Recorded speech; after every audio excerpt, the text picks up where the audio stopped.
Pernah kepikiran gak sih, ulama hadis sehebat Imam Bukhari itu, kira-kira beliau ikut mazhab juga atau enggak ya? Nah, jawabannya mungkin bakal bikin kalian kaget.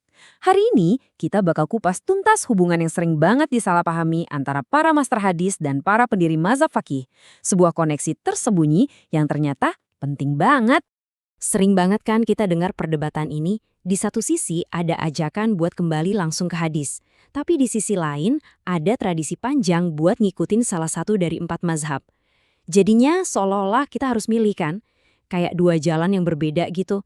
Tapi, apa benar sejarahnya memang memisahkan mereka berdua? Yuk kita bongkar mitos ini dan lihat faktanya langsung. Oke, pertama-tama kita kenalan dulu sama para arsiteknya, 4 imam besar. Coba bayangin, di tengah lautan riwayat dan teks-teks suci, mereka ini bukan cuma menafsirkan, tapi mereka membangun sebuah sistem, sebuah metodologi yang kita kenal sebagai fikih untuk menciptakan keteraturan dan panduan hukum yang jelas. Nah, lihat deh slide ini. Ada yang super menarik dari lini masa mereka. Perhatikan baik-baik tanggalnya ya. Imam Abu Hanifah wafat di tahun 150 Hijriah. Dan di tahun yang sama persis, Imam Syafi'i lahir. Wow, ini bukan kebetulan. Ini seakan-akan menunjukkan gimana tongkat estafet keilmuan itu terus bersambung dari satu generasi ke generasi berikutnya. Luar biasa. Jadi, para imam ini tuh kerjanya bukan cuma sekedar ngajar loh. Mereka menciptakan sebuah sistem.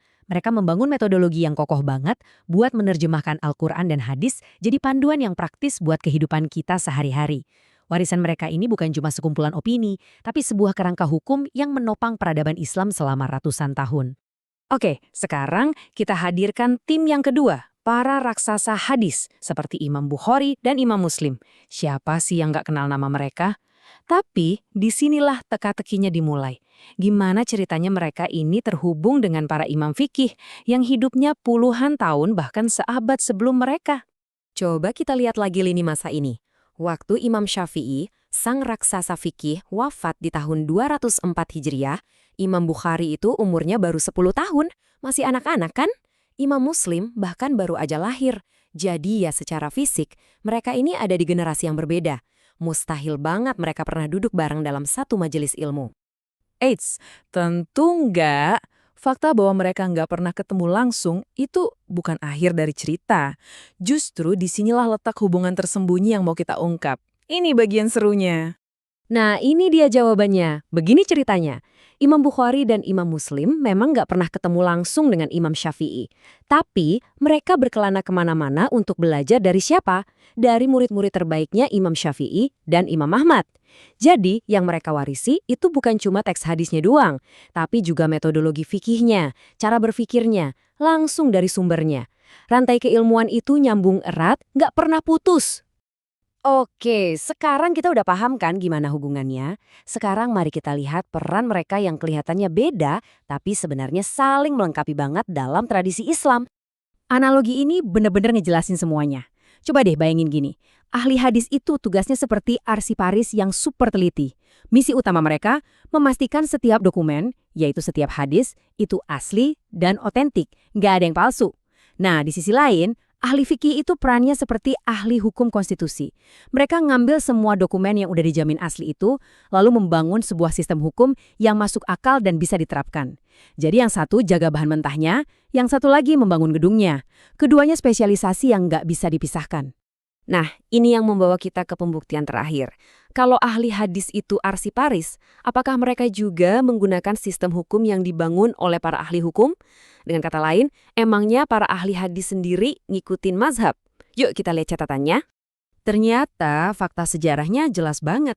At-Tirmizi adalah seorang Syafi'i. Abu Daud dan An-Nasai adalah Hambali. Ini bukti telak loh. Bagi para master hadis ini menjadi seorang ahli riwayat dan pada saat yang sama mengikuti sebuah kerangka fikih itu sama sekali bukan kontradiksi. Justru keduanya jalan beriringan. Nah, kasusnya Imam Bukhari ini lebih menarik lagi. Beliau itu dianggap seorang mujtahid, yang artinya kapasitas ilmunya udah sampai di level untuk merumuskan hukumnya sendiri. Meskipun sering dikaitkan dengan mazhab Syafi'i karena belajar dari murid-muridnya, pemikiran hukum beliau itu sangat independen. Kadang bisa sejalan dengan Imam Syafi'i, di lain waktu bisa sejalan dengan Imam Abu Hanifah. Ini bukan berarti pelin-pelan ya. Justru ini adalah puncak dari dalamnya ilmu dan objektivitas intelektual. Oke, setelah kita lihat semua fakta sejarah ini, pertanyaannya sekarang adalah, terus apa artinya semua ini buat kita hari ini? Apa pentingnya? Kesimpulan utamanya tuh begini. Mengikuti mazhab itu bukan berarti meninggalkan hadis. Justru sebaliknya, itu adalah sebuah cara yang sistematis untuk memahami hadis, sebuah metode yang udah teruji waktu, yang bahkan dihormati dan diikuti oleh para ahli hadis terkemuka itu sendiri. Jadi, keduanya itu saling menguatkan, bukan saling meniadakan. Dan sebagai penutup, ada satu renungan penting nih. Para ulama raksasa ini, dengan ilmu yang seluas samudra, mereka sangat sadar di mana keahlian mereka dan di mana batasannya. Mereka punya kerendahan hati intelektual. Nah, pertanyaan reflektif untuk kita semua, di era informasi di mana semua hal terasa bisa diakses dengan mudah, apakah kita juga memahami batasan diri kita sendiri?